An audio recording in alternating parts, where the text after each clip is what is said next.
Yeah. For me, like in the spirituality thing, all I can kind of say is like, I think it's a composite of like multiple ways that you try to understand yourself, understand the Mhm. world around you, and then develop yourself forward. And I guess the vision that I have for this is that we're bringing in all these different tools for people that are ones of our own experience. So I try to be as personal as possible with these things. Yeah. So for me, it probably started with like, I had my own like stuff growing up, but it was like physics was consciousness expanding for me. Yes. Psychology was consciousness expanding for me. Yes. Did some acid, that was consciousness expanding Right. for me, Yeah. Yeah. Yeah. right?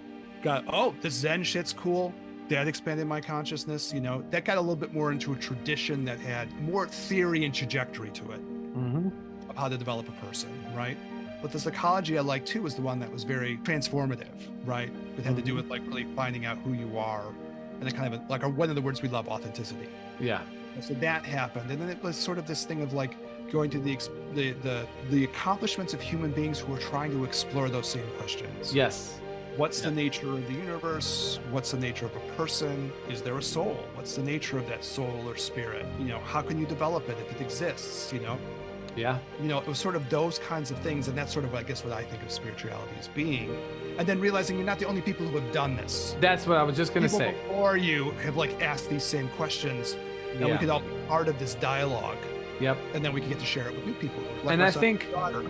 that's the thing right there, man. Is like when you find yourself having questions that other people have asked previous to you, and you can look at the results of their questioning and answering, it can help you with your own questioning. That's really the benefit of being in a sangha, in a community, right? Because that's contemporary, and probably other people in your community are asking similar questions. But then that's also the benefit in being in a tradition. Yeah, I'm not saying which tradition, I'm saying a tradition, because others have asked the same, if not similar, questions before you, and you can look at the results of what their research has shown and then use that to further your own inquiry.